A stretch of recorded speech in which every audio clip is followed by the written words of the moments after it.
கர்த்தர் நாமத்துக்கு ஸ்தோத்திரம். இந்த வாய்ப்பு தந்த தேவனுக்கும் தானியல் பிரதருக்கும் ஸ்தோத்திரம். கர்த்தர் நாமம் மகிமைப்படுவதாக. ஒரு சிறிய பாடல், கர்த்தர் எனக்கு கொடுத்த பாடலை நான் பாடப்போகிறேன். தேவ சத்தத்தை கேட்டு சித்தத்தை செய்யும்படி வார்த்தையை வாயில் வைத்தீர் தேவனே, உன் வார்த்தையை வாயில் வைத்தீர் தேவனே. சத்தத்தை கேட்டதினால் காற்றும் ஓய்ந்தது, சத்தத்தை கேட்டதினால் கடலும் அமர்ந்தது. சத்தத்தை கேட்டதினால் காற்றும் ஓய்ந்தது, சத்தத்தை கேட்டதினால் கடலும் அமர்ந்தது. தேவ சத்தத்தை கேட்டு சித்தத்தை செய்யும்படி வார்த்தையை வாயில் வைத்தீர் தேவனே, உன் வார்த்தையை வாயில் வைத்தீர் தேவனே. சத்தத்தை கேட்டதினால் மரித்த லாசருவு உயிரோடு எழும்ப செய்தீர், குடும்பத்தில் சமாதானம் அப்பொழுதே உண்டாக்கினீர். சத்தத்தை கேட்டதினால் மரித்த லாசருவை உயிரோடு எழும்ப செய்தீர், அப்பொழுது குடும்பத்திலே சமாதானம் உண்டாக்கினீர். ஆம், அன்பான மக்களே, ஒரு சிறிய சாட்சியை அடியேன் பகிர்ந்து கொள்கிறேன். கர்த்தர் மகிமைப்படுவாராக. என் ஊர் திருவள்ளூர் மாவட்டத்தில் ஒரு சிறிய கிராமம் ஒரத்தூர். அந்த ஒரத்தூரில் என் தாய் என் தகப்பன் இருந்தார்கள். என் தகப்பனார் பெயர் கெர்சோன், என் தாயார் பெயர் ஆண்டாள் அம்மையார். இவர்களுக்கு 8 பிள்ளைகள் பிறந்தார்கள். அந்த 8 பிள்ளையில் 3வது மகனாகிய நான் பிறந்தேன். என் பேர் ஜெயசீலன், அண்ணன் பேர் மனோகரன், இன்னொரு அண்ணன் பேர் மாயா, இன்னொரு தம்பி பேர் லவன், இன்னொரு தம்பி பேர் குசேலன், இன்னொரு தம்பி பேர் பாசுரான், இன்னொரு தம்பி பேர் பரமசிவன். இப்படியா நாங்கள் 8 பேர் எங்கள் தாய்க்கு பிறந்தோம். எங்கள் ஊர் ஒரத்தூர். இந்த ஒரத்தூர் கிராமத்தில் ஒரு சிறிய தொழில் எங்கள் தகப்பனார் செய்து வந்தார். எங்கள் தகப்பனாருடைய தொழில் என்ன தொழில்னு பார்த்திங்கன்னா, வெட்டியான் தொழில். பிணத்தை அடக்கம் பண்ணுகிற தொழில். அந்த தொழிலில் எங்கள் தகப்பனார் செய்திருந்தார். அந்த நாட்களில் எங்களுக்கு ரொம்ப வறுமையான நாட்கள். அந்த நாட்களில் பார்த்திங்கன்னா பசி, பட்டினி, போராட்டம், நிந்தை, இப்படிப்பட்ட காலங்கள் இருந்தது. பிசாசினால் சோதிக்கப்பட்டு என் தாயும் என் தகப்பனும் என் கூட பிறந்த பிறந்த அண்ணன், இன்னொரு அண்ணன், 4 பேரும் மரித்து போயிட்டாங்க. பிசாசு பிடி அப்படின்னா என்ன? பிசாசு பிடின்னா எங்கள் தகப்பனாருக்கு சொந்த குடும்பத்தில் சேர்ந்தவர்கள் சூனியின் கட்டுவினால் சூனியை வைத்து அந்த கட்டினால் எங்கள் தகப்பனும் தாயும் பாதிக்கப்பட்டார்கள். அந்நாளிலே பார்த்திங்கன்னா அந்த சூனியம் என்பது குட்டி செவத்தான். எங்கள் வீட்டில் உங்களுக்கெல்லாம் தெரியும்னு நினைக்கிறேன், எங்கள் வீட்டில் பெரிய பெரிய பானைகள் இருந்தது, பெரிய பெரிய சால்கள் இருந்தது, பழைய காலத்தின் பானைகள். அந்த பானையில் நடுமயத்தில் நாங்கள் உக்காந்துருப்போம். அந்த பானை சந்தில் வந்து அந்த குட்டி செவத்தம் வந்து பல்லை ஏ அப்படின்னு பல்லை இழிக்கும். என்னை அந்த குட்டி செவத்தம் நெகத்தினால் என்னை குத்தும்.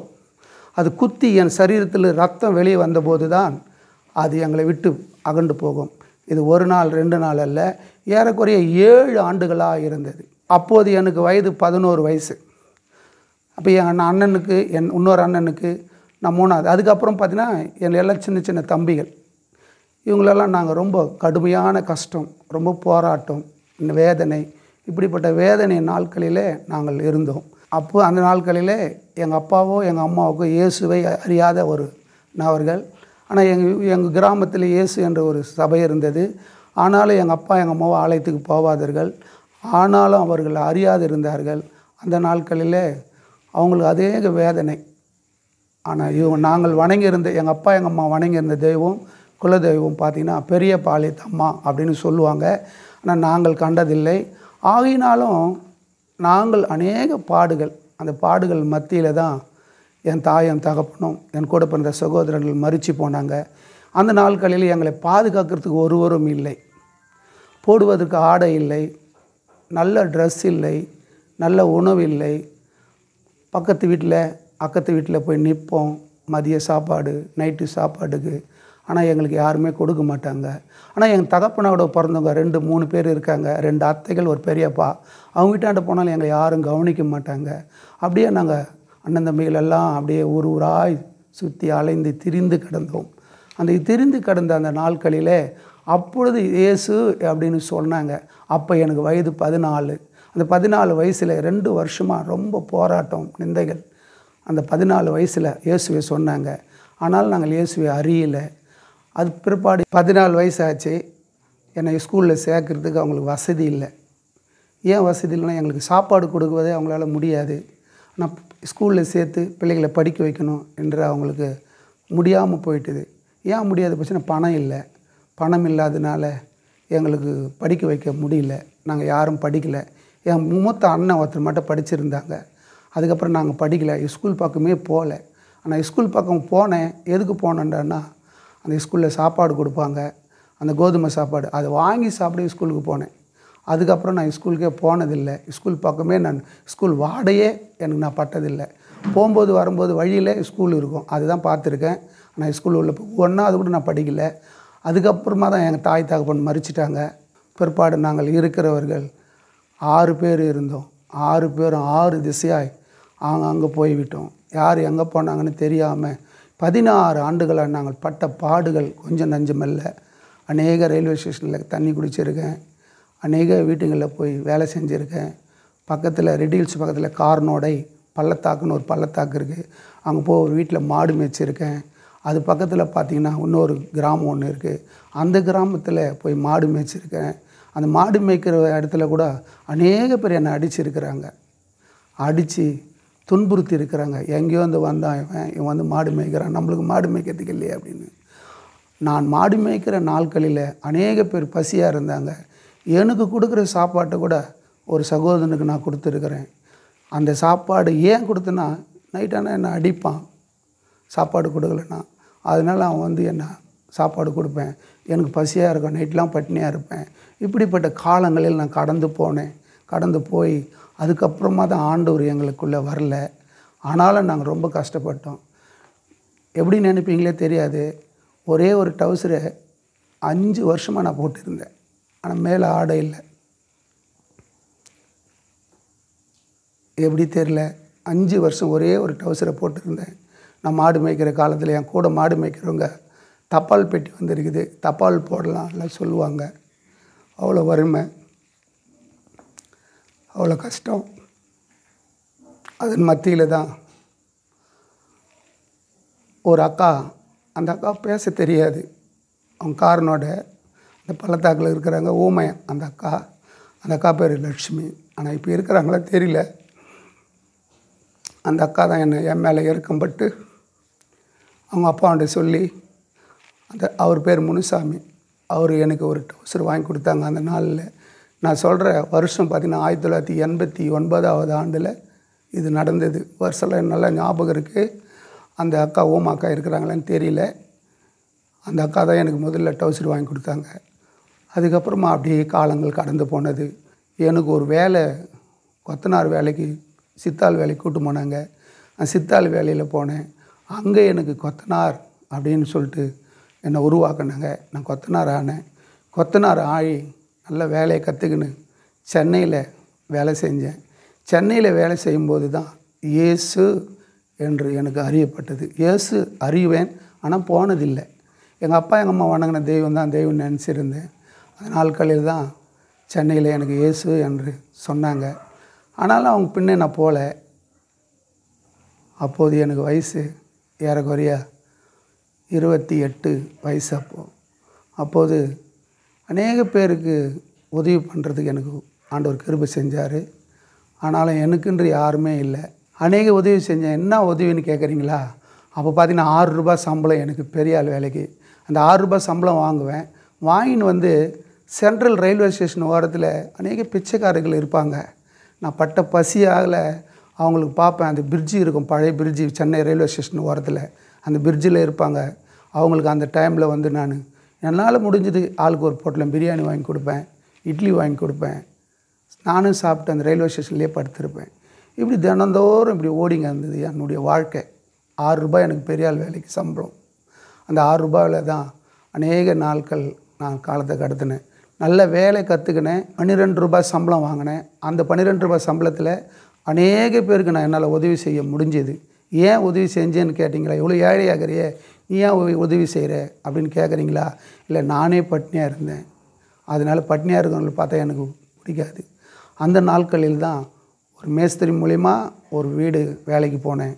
அந்த வேலையை செய்யும்போது அந்த வேலை செய்கிற நாட்களில் தான் ஒருவர் என்னை விரும்பினாங்க.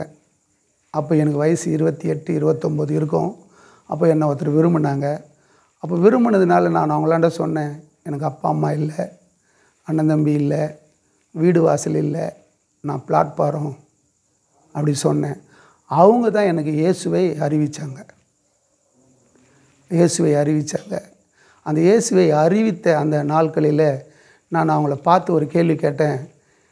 இயேசுவை ஏற்றுக்கோன்னு சொல்கிறீங்க, ஆனால் எனக்கு அப்பா அம்மா இல்லை, எனக்கு வயசு 28 ஆகுது, எனக்கு யாரும் கல்யாணம் பண்ணுறதுக்கு இல்லை, வீடு இல்லை, வாசல் இல்லை, என்னை நீங்கள் கல்யாணம் பண்ணியிருக்கீங்களா அப்படின்னு நான் கேட்டேன். ஆனால் அவங்க சொன்னாங்க, இயேசுவை ஏற்றுக்கினா நான் கல்யாணம் பண்ணிக்கிறேன்னாங்க. ஆகையினால் நான் இயேசுவை ஏற்றுக்கினேன். அந்த நாள்லேருந்து ஆலயத்துக்கு போகிறதுக்கு எங்கே தெரியாது. அது அப்படியே முத்தி எங்களுக்குள்ள ஒரு அன்பு உருவானது. அவங்க எனக்காக ஜெபம் பண்ணாங்க. அப்போது தான் ஆண்டவர் யார் அப்படின்னு சொல்லிட்டு அந்த நாட்களில் பக்கத்தில் அந்த ஓட்டேரி பகுதியில் ஒரு ஆலயம் இருந்தது. அந்த ஆலயத்துக்கு போனேன். அந்த ஆலயத்தில் போகும்போது அன்றைக்கி அன்பை பற்றி பேசினாங்க. இதுவரை அன்பே தெரியாத ஒரு ஆள் நான். 29 வயசில் அன்புனா என்ன அப்படின்னு நான் தெரிஞ்சுக்கினேன்.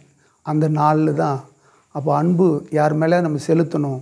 அப்போ தான் நான் விரும்பின ஒரு அம்மா அவங்க என்னை விரும்பினாங்க. அவங்க மூலிமா தான் நான் ஆண்டவரை அறிஞ்சு, அவங்க மூலிமா தான் ஆண்டவரை ஏற்றுக்கின்னு, அவங்க மூலிமா தான் சர்ச்சுக்கு போனேன். அப்போ 2 பேரும் நாங்கள் இணைந்து திருமணம் பண்ணிக்கணும். திருமணம் பண்ண வருஷம் பார்த்திங்கன்னா 94வது ஆண்டு, 1994 நாங்கள் திருமணம் பண்ணோம். 11ஆம் தேதி 11ஆம் மாதம் 1993 அந்த நாட்களில் நாங்கள் திருமணம் பண்ணி ஆலயத்துக்கு 94 திருமணம் பண்ணி 95 நான் ஆலயத்துக்கு போனேன். ஆலயத்துக்கு போன அந்த அன்றைக்கே ஒரு ஆராதனை பண்ணாங்க. அந்த ஆராதனையில் பரிசுத்த ஆவியானவர் என் மேல் இறங்கினது நிமித்தமாக ஆவியானவர் என்னை பயங்கரமாக நடத்தினார். அந்த நாள்லேருந்து நான் மனம் மாறினேன். கர்த்தர் எனக்குள்ளே ஒரு பெரிய மாற்றத்தை கொடுத்தாரு.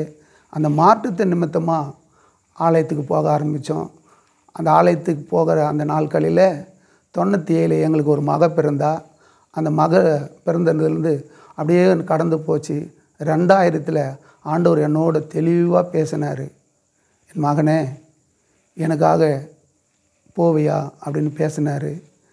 அப்போது நான் சொன்னேன், ஆண்டவரே, நான் ஸ்கூலுக்கே போகலையே, படிக்கவே இல்லையே, பைபிளே எனக்கு படிக்க தெரியாதே, நான் எப்படி உன் ஊழியத்தை செய்வேன் அப்படின்னு ஆண்டவர் என்கிட்ட சொன்னேன்.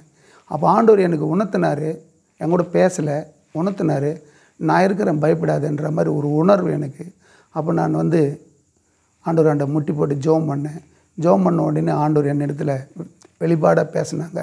அன்றைக்கி மட்டும் பேசினாங்க. ஒரு பெரிய ஒளி என் மேலே வந்தது. அந்த ஒளி என் மேலே வந்த உடனே எனக்குள்ளே என் சரீரெல்லாம் ஒரு மாற்றம் உண்டாச்சு. அந்த சரீர மாற்றம் உண்டான உடனே நான் வேலைக்கு நடந்து போனேன். வேலைக்கு போகிறேன், நான் வேலை போய் செஞ்சுனே இருக்கிறேன். அந்த வீட்டில் ஒரு அம்மாவுக்கு பேய் பிடிச்சிருந்தது. அந்த அம்மா பேர் முனியம்மா. அந்த அம்மா பேய் பிடிச்சி நான் வேலை செஞ்சுன்னு பேசினே இருக்கிறேன். அந்த அம்மா முனியம்மா பேய் ஆடி நாக்கு பெருசாக கீழே தொங்குது. எல்லோரும் கத்துறாங்க. நான் கீழே போய் நான் நின்னேன். அப்போ ஆண்டவர் எனக்குள்ளே உணர்த்துறாரு, என் மகனே, என் நாமத்தை சொல்லு அப்படின்னாரு. இயேசுவின் நாமன்னு சொன்னேன். அந்த அம்மா கீழே விழுந்து நல்லாயிட்டாங்க. ஆனால் இந்த அம்மா இன்னும் இருக்கிறாங்க. அந்த அம்மா உயிரோட. அந்த நாள்லேருந்து ஆண்டவர் நம்மளோட பேசுகிறாருன்னு சொல்லிட்டு என்ன அநேக ஊழியக்காரர்கள் அப்படி என்னை கூப்பிட்டுட்டு போவாங்க. ஜெபம் பண்ணுற இடத்துலலாம் பார்த்திங்கன்னா ஆண்டவர் அற்புதம் செஞ்சுன்னு இருந்தார். வியாதிகள் மறைஞ்சது, அநேக பிசாசுகள் ஓடியது. அதுக்கப்புறம் ஆண்டவர்கிட்ட கேட்டேன் நான், ஆண்டவரே, எனக்கு படிக்கவே இல்லையாப்பா, நான் எப்படிப்பா வசனத்தை பேசுகிறது, எந்த சர்ச்சில் போய் நான் பேசுகிறது, எங்கே போய் நான் பேசுகிறது அப்படின்னு சொல்லும்போது தான் ஆண்டவராகிய இயேசு கிறிஸ்து 2006ஆம் ஆண்டில் எனக்கு ஒரு ஆலயத்தின் பேரை கொடுத்தார். அந்த ஆலயத்தின் பேர் ஆவியானவர் அற்புத பெதஸ்தா ஊழியங்கள், holy spirit miracle Bethesda ministry. ஆண்டவர் தெளிவாக என்னாண்ட பேசினார். அந்த பேசினதுலேருந்து அந்த நாள்லேருந்து அப்படியே ஜோம் பண்ணிட்டு இருந்தேன். அப்போது தான் ஆண்டவர் ஒரு இடத்த கொடுத்தார். எனக்கு அட்ரஸே இல்லாத ஆள், இடமே இல்லாத ஆள், ஊடே இல்லாத ஆள். அப்போது ஒரு இடத்த கொடுத்தார். அந்த இடத்துல தான் நாங்கள் வீடு வச்சோம். அந்த இடத்துல தான் ஆலயத்தை வீட்டில் இருந்து தான் நாங்கள் நடத்தினோம். அந்த வீட்டில் இருந்து தான் கர்த்தர் என்னோடு பேசினார். அதுக்கப்புறம் நான் சொன்னேன், ஆண்டவரே நான் போய் யாரன்னே சத்தியத்தை சொன்னேன், எனக்கு தெளிவு கிடையாது, நான் சத்தியம் எப்படி சொல்கிறதுன்னு கேட்டேன் ஆண்டவரை. அப்போ ஆண்டவர் சொன்னார், நீ போ மகனே, உனக்கு நீ பேச வேண்டியது நான் சொல்லுவேன் அப்படின்னு என் காதில் தெளிவாக பேசினார். அப்போ நான் ஒரு வீட்டில் போய் நின்னேன். அப்போ என்கிட்ட ஆண்டவர் பேசினார், இந்த மகனுக்குள்ளே பிசாசு இருக்குது சொல்லு அப்படின்னாரு. நான் போய் நின்னேன். அது பெரிய வீடு. அவங்க பார்த்தீங்கன்னா திருவள்ளூர் மாவட்டத்தில் திருவள்ளாங்காட்டு பகுதியில் இருக்கிறாங்க. பெரிய பணக்கார அவங்க, பயங்கர இந்து. அப்போ பார்த்து நான் போய் சொல்கிறேன் அவங்களாண்ட, அவங்க உங்கள் மகனுக்கு பிசாசு பிடிச்சிருக்கு, அதனால தான் இவ்வளோ நாளாக இருக்கிறான். ஆண்டவர் என்கிட்ட சொன்னார், நான் பேரம்பாத்துலேருந்து வரேன் அப்படின்னு சொன்னேன். அவங்க ஏற்றுக்கவே பெரிய பணக்கார், உள்ளே போக முடியாது. நாங்கள் அப்படியேப்பட்டவங்க திடீர்னு அப்படியாப்பா வாப்பா அப்படின்னு என்னை கூப்பிட்டாங்க. அங்கே போய் நாங்கள் ஜெபம் பண்ணேன். ஜெபம் பண்ணும்போது அந்த திருவள்ளாங்காட்டில் ஆண்டவர் பெரிய அற்புதங்களை செய்தார். அன்றைக்கி தான் எனக்கு அந்த வருஷம் பார்த்திங்கன்னா 2007ஆவது ஆண்டு. அன்றைக்கி தான் நான் முதல் 100 ரூபாய் காணிக்கை நான் வாங்கினேன். அதை வாங்கின்னு எங்கள் ஐயா கிட்ட எடுத்துன்னு போய், ஐயா நான் போய் ஜெபம் பண்ணேன், 100 ரூபாய் காணிக்கை கொடுத்தாங்க அப்படின்னு எங்கள் ஐயா கிட்ட கொடுத்துட்டேன். அவங்க ஜெபம் பண்ணி வாங்கிக்கினாங்க. நான் ஏன் இதெல்லாம் சொல்கிறேன்னா, ஆண்டவர் என்னை நடத்தின விதம், அந்த விதத்தை தான் நான் உங்களாண்ட சொல்லிங்கிறேன். கவனிங்க. இதுக்கு இடையில் எனக்கு ஒரு மக பிறந்தாங்க. அவங்க பேர் எஸ்தர். முதல்ல சொன்னேன் இல்லையா, 97 பிறந்தாங்கன்னு. அவங்க பேர் எஸ்தர்.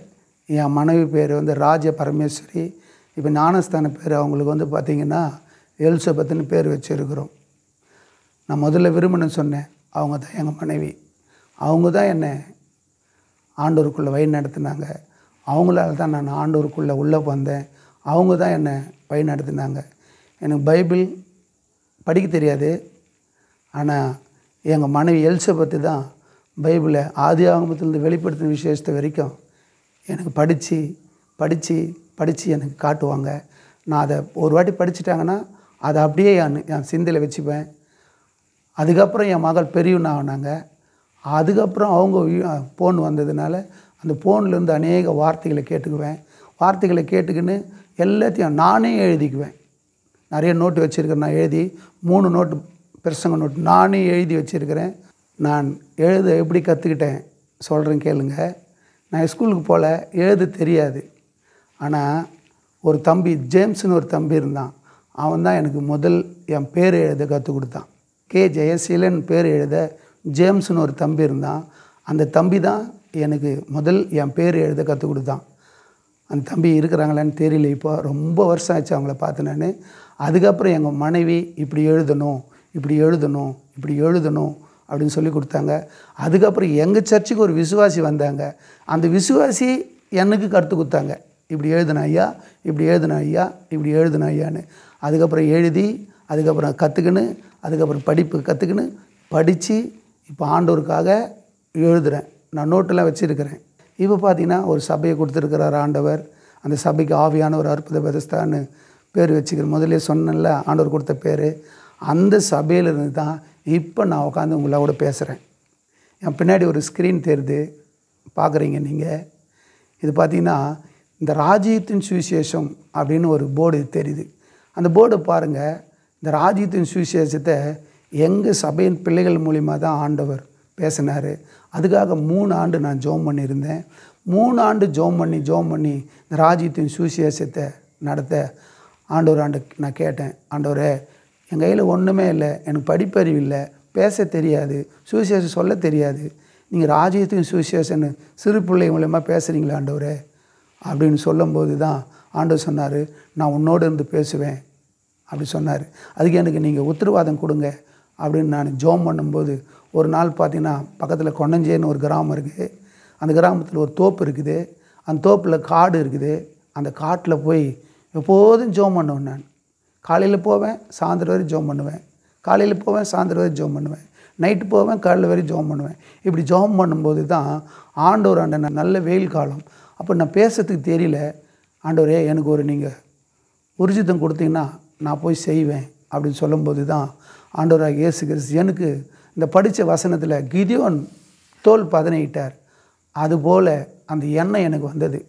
நல்ல வெயில் காலம், முட்டி போட்டால் சுடுது.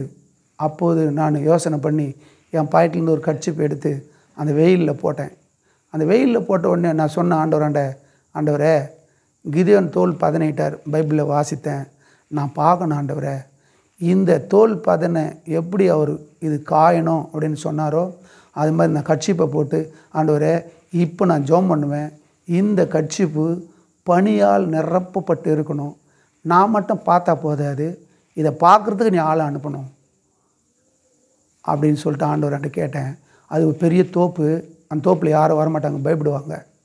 ஆனால் நான் ஜெபம் பண்ணி முழங்கால் போட்டு ஜெபம் பண்ணியிருந்தேன். சில்லுன்னு காற்று ஒன்று வந்தது.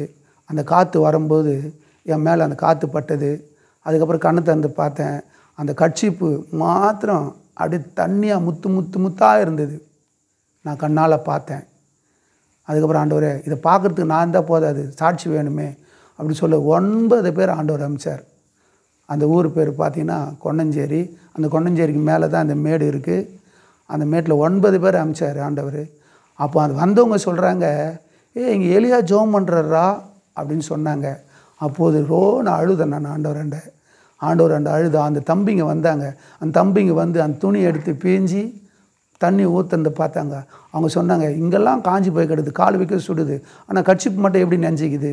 நான் தம்பிங்களாண்ட சொன்னேன், நான் ஜெபம் பண்ணோம்பா, ஆண்டவர் ஊழியத்தை செய்ய சொல்கிறாரு, அதனால தான் நான் ஜெபம் பண்ண ஆண்டவர் கொடுத்தாரு. ஐயா ரொம்ப சந்தோஷம்னு சொல்லிட்டு அவங்க போயிட்டாங்க. அந்த மறுநாள்லேருந்து ஆண்டவர் என்னை இன்னும் வல்லமையாக பயன்படுத்தினார். அநேக ஊழியக்காரர் என்னை கூட்டின்னு போய் அநேக இடத்துல ஜெபம் பண்ண வைப்பாங்க. ஆண்டவர் என்னை கூட்டும் போகிற இடத்துலலாம் ஆண்டவர் அற்புதம் செஞ்சுருக்கிறார். அப்போது தான் நான் முடிவு பண்ணேன், ஆண்டவர் நம்மளோடு இருக்கிறார், ஆண்டவர் நம்மளை போக சொல்கிறார். அப்போ தான் ராஜ்யத்தின் சுவிசேஷம் என்ற பேரை ஆண்டவர் இந்த மத்தேயு 24:14 வசனத்தின்படி இந்த ராஜ்யத்தின் சுவிசேஷம் சகல ஜாதிகளுக்கும் சொல்லப்படும், அப்பொழுது முடிவு உண்டாகும். இந்த வேத வசனத்தின்படி 3 வருஷம் ஜெபம் பண்ணியிருந்தேன். அதுக்கப்புறம் 2017ஆம் ஆண்டு 1ஆம் மாதம் 23ஆம் தேதி முதல் ஆரம்பித்த அன்றைக்கே பார்த்திங்கன்னா 17 பேர் வந்தாங்க. கர்த்தர் ஒரு பெரிய அற்புதங்களை செஞ்சார். அது முதல்ல ஆரம்பித்த இடம் காஞ்சிபுரம் மாவட்டத்தில் வையாவூர்ன்ற கிராமத்தில் முதல் நாங்கள் ஆரம்பித்தோம். அந்த நாளிலிருந்து கர்த்தர் ஒவ்வொரு மாதமும் என் கையில் காசே இருக்காது, நான் அந்தளவுக்கு பணக்காரனும் இல்லை, அந்தளவுக்கு வசதியானவனும் இல்லை. ஆண்டவர் அன்னுதினமும் எனக்கு கொடுக்குறாங்க. அந்த ஊழியத்தை கர்த்தர் செய்ய இந்நாள் வரை நடத்தி வரார். இந்த நாள் வரை நடத்தி வரார். என்னை நடத்தின தேவனுக்கு நன்றி சொல்கிறேன். இதுக்கு முக்கிய காரணம் எங்கள் வீட்டம்மா தான். ராஜ பரமேஸ்வரி என்ற எலிசபெத்து தான் இதுக்கு முக்கிய காரணம். இதுக்கு இடையில் நான் சில காரியங்களை சொல்லாத விட்டேன். அது இப்போ ஞாபகம் வருது, நான் சொல்கிறேன், கவனிங்க. நான் இரவெல்லாம் வந்து நல்லா ட்ரிங்க் பண்ணுவேன். ட்ரிங்க் பண்ணிட்டு படுத்துப்பேன். எங்கள் வீட்டம்மா என் கையை பிடிச்சி நைட்டெல்லாம் அழுவாங்க. அந்த 1994 கல்யாணம் ஆச்சு. 95 ரொம்ப கஷ்டப்படுவாங்க. நைட்டெல்லாம் அழுவாங்க, ஆண்டவரேன்னு. ஏன்னா நாங்கள் லவ் பண்ணி கல்யாணம் பண்ணிக்கணும். அவங்க ஒரு வேறு மதத்தார், நான் வேறு மதத்தார். அவங்களுக்கும் எங்களுக்கும் ஒத்தே வராது. ஆனாலும் அந்த அம்மா அழுவாங்க. எது நினச்சி அழுவாங்க எனக்கு தெரியாது. காலையில் ஏந்து பார்ப்பேன், துணியெல்லாம் நெஞ்சு போயிருக்கும். நான் நினைப்பேன், நைட்டு வந்து ட்ரிங்க் பண்ணிட்டு வந்தோமே, அதனால் நம்ம உச்சா போயிட்டுமோ அப்படின்னெல்லாம் யோசிப்பேன். ஆனாலும் எங்கள் வீட்டுக்காரம்மா அழுவாங்க. ஒரு நாள் திடீர்னு 12 மணி ராத்திரியில் எழுந்து சோறு கேட்டேன். அப்போ சோறு கேட்கலான்னு கண்ணை முழிச்சு பார்த்தா என் கையை பிடிச்சிட்டு அழுதுன்னு இருக்கிறாங்க. அவங்க அழுகிற என் துணியெல்லாம் நினைக்குது. அப்போ தான் நான் பார்த்தேன், ஓ ஆண்டவர், இவங்க நமக்காக அழுகுறாங்களே அப்படி சொல்லிட்டு ரொம்ப எனக்கு மனசு வேதனையாக இருந்தது. அந்த நாளில் தான் ஆண்டவர் என்னை ரொம்ப ரொம்ப நெருங்கி என்னை தொட்டார். அது தொட்ட அந்த நாள்லேருந்து தான் இந்த ஊழியமெல்லாம் கர்த்தர் நடத்தி வர்றார். எனக்கு ஒன்றே ஒன்று, எங்கள் வீட்டுக்காரம்மா தான் எனக்கு ஊழியக்காரி. எங்கள் வீட்டுக்காரம்மா தான் என்னை சத்தியத்தில் நடத்துனாங்க. அநேக 2 சபைக்கு போனேன். ஆனால் 2 சபையிலும் என்னை சரியாக நடத்தலை. ஆனால் எங்கள் வீட்டுக்காரம்மா தான் என்னை வசனத்தில் நடத்தி, என்னை பக்குவப்படுத்தி, தேவனுக்குள்ளே என்னை தள்ளி ஊழியத்தை செய்ய வச்சது எங்கள் வீட்டுக்காரம்மா தான். இதுக்கிடையில் எத்தனையோ நாள் பட்டினிகள், எங்களுக்கு பசி பட்டினி. சொல்லப்போனால் எங்கள் வீட்டுக்காரம்மாவுக்கு ஒரு 4 வருஷமாக 2 புடவை தான் கட்டியிருந்தாங்க. 2 ஜாக்கெட்டு 2 புடவை. ஆனால் ஆண்டவரை ஏற்றுக்கின பிறகு கர்த்தர் எங்களை நல்லா வச்சார். ஆண்டவர் முழுமையாக போகும்போது ஆண்டவர் எங்களை நல்ல சந்தோஷமாக வச்சார். நல்லா ஆண்டவர் எங்களை வச்சார். அதுக்கு இடைப்பட்ட காலத்தில் தான் எங்களுக்கு ஊழியத்தை கொடுத்தார். அதுக்கு இடைப்பட்ட காலத்தில் தான் சுவிசேஷத்தை கொடுத்தார். இந்த சுவிசேஷத்தில் இன்றைக்கி பார்த்திங்கன்னா கர்த்தர் நாம் மகிமைப்படுவதாக. இன்றைக்கி பார்த்திங்கன்னா குறைஞ்ச ஒரு 20 பேர் இந்த சுவிசேஷ ஊழியத்தில் எங்களை கூட இணைஞ்சு ஊழியம் செய்கிறாங்க. இதுக்கு எல்லாமே கர்த்தர் தான் எங்களை கூட இருந்தார். இப்போ பார்த்திங்கன்னா இந்த ஸ்க்ரீனுக்கு மேலே பார்த்திங்கன்னா இதுதான் ஆலயம் கட்டிக்கின்னு இருக்கிறோம். இந்த ஆலயத்தை நீங்கள் பார்க்குறதுக்கு வாய்ப்பு இருக்குதான்னு தெரியல. ஒரு வேளை இது உங்களுக்கு தெரிஞ்சுன்னா அந்த ஸ்க்ரீன் கட்டிக்கிறோமே, இதெல்லாம் இந்த ஆலயத்தில் தான் நான் பேசின்னு இருக்கிறேன். கர்த்தர் ஒரு பெரிய அற்புதங்களை செய்வார். எங்களுக்கு செஞ்ச கர்த்தர் உங்களுக்கும் செய்வார். ஏன் நான் சொல்கிறேன்னா, பயங்கர இந்தில் இருந்தேன், பயங்கர போராட்டத்தில் இருந்தேன், போட்டுக்க ட்ரெஸ் இல்லாமல் இருந்தேன், ஆடு மேய்ச்சிருந்தேன், மாடு மேய்ச்சிருந்தேன். எங்கள் அப்பா தொழிலை நான் முதல்ல சொன்னேன் பாருங்கள், பிணத்தை அடக்கம் பண்ணுகிற வேலை. அந்த வேலையிலேருந்து தான் என்னை ஆண்டவராக இயேசு கிறிஸ்து பிரித்து எடுத்தார். இன்றைக்கி பார்த்திங்கன்னா அநேக பேருக்கு கர்த்தர் எனக்கு நான் உதவி செய்கிறேன். கொரோனான்னு ஒன்று வந்தது. அந்த கொரோனா காலத்தில் பார்த்திங்கன்னா அநேக ஆயிரங்களை செலவு பண்ணி உணவுகளை சாப்பாடுகளை எடுத்து போய் கொடுத்தேன். ஆண்டவர் கொடுத்தார். அநேக பேருக்கு அரிசி, பருப்பு, வெங்காயம், தக்காளி அப்படின்னு சொல்லிட்டு அந்த கொரோனாவில் அந்த 3 வருஷமும் 2.5 வருஷமும் அநேக அற்புதங்களை ஆண்டவர் செஞ்சார். எல்லாம் முடங்கி கிடந்தாங்க.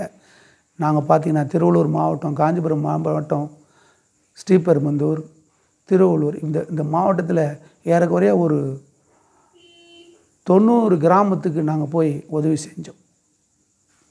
ஏன்னா நாங்கள் பெரிய பணக்கார அல்ல. ஆண்டவர் கொடுத்தார், ஆண்டவர் சொன்னார், நாங்கள் செஞ்சோம். ஏன் இதெல்லாம் நான் சொல்கிறேன்னா, என்னால் ஒன்றுமே இல்லாத ஆள் ஆண்டவர் இயேசு கிறிஸ்து நாமத்தில் இதெல்லாம் செய்கிறேன்.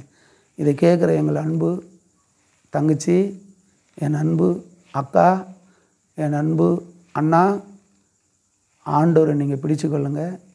ஏசப்பாவுக்கு எங்களுக்கு செய்த அற்புதத்தை உங்களுக்கும் செய்வார். நான் ஏன் இதை சொல்கிறேன்னா, நம்மளை ரட்சிக்கிறவர் ஒருத்தர் இருக்கிறார். அவருக்கு பேர் இயேசு. அவர் நீங்கள் பின்பற்றுங்க, அவர் உங்களுக்கு அற்புதம் செய்வார். பிளாட்பாரத்தில் இருந்த எண்ணெய் நல்ல ஒரு ஆலயத்தை கொடுத்தார். பிளாட்பாரத்தில் இருந்த எண்ணுக்கு ஒரு சுவிசேஷத்தை கொடுத்தார். பிளாட்பாரத்தில் இருந்த எனக்கு சபையை கொடுத்து சபை மக்களை கொடுத்தார். எனக்கு கொடுத்த கர்த்தர் உங்களுக்கும் கொடுப்பார். ஒருவேளை கடன் பிரச்சனையில் இருக்கிறியா, செத்து போகலான்னு பார்க்குறியா, என் அன்பு சகோதரா, உன்னை வாழ வைக்க இயேசு ஒருத்தர் இருக்கிறார். மறந்து போயிடுவாங்கன்னு நினைக்கிறியா? இல்லை, நீ மறித்தாலும் பாதாளத்துக்கு போயிடுவ. இயேசுவை நோக்கிப்பார். கர்த்தர் உனக்கு ஒரு பெரிய அற்புதம் செய்வார். உன் குடும்பத்தை நடத்துவார். எனக்கு கொடுத்த ஆண்டவர் உனக்கும் கொடுப்பார். என்னை உயர்த்தின ஆண்டவர் உன்னையும் உயர்த்துவார். உனக்கு ஒரு பெரிய வாழ்க்கை ஒன்று இருக்குது. அதுதான் பரலோகம் வாழ்க்கை. அந்த பரலோகத்துக்கு போவதுக்கு தான் நான் சொல்கிறேன். நான் ஏதோ சொல்கிறேன், மதம் மாற்றுறேன் அப்படின்னு என் அன்பு சகோதரா நினைக்காத. நான் மதம் மாற்றத்துக்காக பேசுகிறேன், இல்லவே இல்லை. மதம் மாற்றுறதல்ல, மனசை மாற்றுகிறோம். நல்ல மார்க்கத்தை சொல்கிறோம். அந்த மார்க்கத்தை தான் இயேசுவால் தான் தர முடியும். அவர் இல்லைன்னா ஒன்றும் செய்ய முடியாது. உன் பிரச்சனை மாறிடும், உன் போராட்டம் மாறிடும், உன் நிந்தை மாறிடும். ஒரு வேளை உனக்கு யார் மேல் எனக்கு கவலைப்படுறியா? கவலைப்படாத. இயேசுவை நோக்கி கூப்பிடு. கூப்பிட்றதுக்கு ஒரு இடங்குது, உனக்கு ஒரு வீடு இருக்கும். அந்த வீட்டு மூலையில் போய் முழங்கால் படியிடு, ஜெபம் பண்ணு. ஒருவேளை முழங்கால் படியிட தெரியலையா, கவலைப்படாத. நீ எப்படி கூப்பிடணுன்னு நினைக்கிறியோ அப்படி கூப்பிடு, அவர் அருகில் இருப்பார். ஒருவேளை நான் இயேசு அறியல, எனக்கு இயேசுனா யாருன்னு தெரியாது, என்ன போல் இருந்தியா, கவலைப்படாத. நிச்சயமாக இதை பார்க்குற, இதை கேட்குற உனக்கு இயேசு கிறிஸ்து தென்படுவார். இந்த யூடியூப் மூலிமா நீ பார்க்குற இதை கர்த்தர் உன்னோட இடைப்படுவார். இதை பாரு, கர்த்தருக்காக ஜெபம் பண்ணு. ஜெபம் பண்ண கூட தேவையில்லை. நம்ம அப்பா அம்மாவோட போய் அப்பா எனக்கு இது வேணும், அம்மா எனக்கு இது வேணும் அப்படின்னு கேட்பேன்ல சின்ன வயசில். அதே போல் இயேசுநாதர்கிட்ட போய் கேளு. இயேசுநாதர் உனக்கு ஒரு பெரிய விடுதலையை கொடுப்பார். அது நிமித்தமாக உனக்கு ஒரு பெரிய அற்புதம் நடக்கும். எனக்கு கொடுத்த ஆண்டவர் உனக்கும் கொடுப்பார். நான் ஏன் இதை சொல்கிறேன்டான்னா, அநேக பாடுகள் மத்தியில் நான் இருந்தேன். போடுவதுக்கு டவுசர் இல்லை, சாப்பிட்றதுக்கு சாப்பாடு இல்லை. நான் இயேசு என்ற ஒரு தேவனை நான் கூப்பிட்ட உடனே எனக்கு நல்ல ஆடை கொடுத்தார், நல்ல சாப்பாடு கொடுத்தார். அதனால தான் நான் உனக்கு சொல்கிறேன், நான் கண்ட இன்பத்தை நீ காண வேண்டும். அதனால தான் நான் உனக்கு சொல்கிறேன் அன்பு சகோதரா. ஆகினால நீ இயேசுவை நோக்கி கூப்பிட தெரியலன்னா ஏசப்பா சொல்லு. உன் பக்கத்தில் நிற்பார் அவர். உன் பாரங்களை மாற்றுவார். உனக்கு ஒரு பெரிய சமாதானத்தை கொடுப்பார். நான் ஏன் மீண்டும் சொல்கிறேன்னா, இயேசுவை தவிர இந்த பூமியில் ஒருவரும் இல்லை. அவர் தான் இரட்சகர், அவர் தான் அப்பா, அவர் தான் அம்மா, அவர் தான் தோளில் சுமப்பார், அவர் தான் உன்னை விடுவிப்பார், அவர் தான் உன்னை வழி நடத்துவார். என் அன்பு சகோதரனே சகோதரிகளே, கடைசியாக நான் உங்களுக்காக ஜெபம் பண்ண போகிறேன். பாரத்தோடு இருக்கிறியா?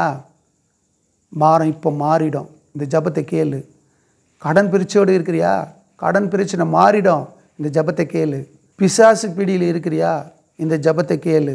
வேதனையில் இருக்கிறியா? இந்த ஜெபத்தை கேளு. ஒருவேளை இந்த வேலையில் ஹாஸ்பிட்டலில் இருக்கிறியா? தீராத வியாதியோடு இருக்கிறியா? இந்த ஜெபத்தை கேளு. இந்த ஜெபத்தை கேட்டினா நிச்சயமாக இந்த ஜெபத்து மூலிமா கர்த்தர் உனக்கு விடுதலை தருவார். நான் ஜெபம் பண்ண போகிறேன். எல்லாம் கண்ணை மூடிப்போம். பரலோக பிதாவே, பரிசுத்தரே, நேற்றும் இன்றும் என்றும் மாறாத எங்கள் நல்ல தகப்பனே, கடன் பிரச்சனையோடு இருக்கிற என் அன்பு சகோதரனுக்காக ஜெபிக்கிற ஐயா. கடன் பிரச்சனையோடு இருக்கிற என் அன்பு சகோதரிக்காக ஜெபிக்கிறேன் ஐயா. என் அன்பு சகோதரங்கள் பிசாசின் பிடியில் இருக்கிற பிள்ளைகளுக்காக ஜெபிக்கிறேன் ஐயா. வியாதியோடு இருக்கிற பிள்ளைகளுக்காக ஜெபிக்கிறேன் ஐயா. கர்த்தர் வியாதியை சுகப்படுத்துவீர் என்று சொன்னீர் ஆண்டவரே. இப்பொழுது எங்கள் ஜெபத்தை கேட்டு வேதனையோடு இருக்கிறவங்க, பிரச்சனையோடு இருக்கிறவங்க, போராட்டத்தோடு இருக்கிறவங்க, கடன் பிரச்சனையோடு இருக்கிறவங்க, யார் என்னை காப்பாற்றுவான்னு இருக்கிறவங்க யாவருக்கும் இயேசு கிறிஸ்து நாமத்தினால விடுதலை உண்டாகட்டும். இந்த ஜெபத்தை கேட்டுக்கொண்டிருக்கிற என் அன்பு சகோதரனே சகோதரியே, இந்த ஜெபத்து மூலிமா கர்த்தர் உன்னை விடுதலையாக்குவார். இயேசு கிறிஸ்து உன்னை விடுதலையாக்குவார். இயேசு கிறிஸ்து உன்னை விடுதலையாக்குவார். இயேசு கிறிஸ்து உன்னை விடுதலையாக்குவார். இயேசு கிறிஸ்துவின் நாமத்தில் நல்ல பிதாவே, ஆமென், ஆமென், ஆமென். அன்பார்ந்த கிரைஸ்ட் காலிங் டிவி நேயர்களே, மேலும் இது போன்ற உங்களுடைய சாட்சிகளை எங்களுடைய சேனலில் கொடுக்க விருப்பமுள்ளவர்கள் எங்களை தொடர்பு கொள்ளுங்கள். தொடர்புக்கு 7200713563. கர்த்தர் தாமே உங்களை ஆசீர்வதிப்பாராக. ஆமேன்.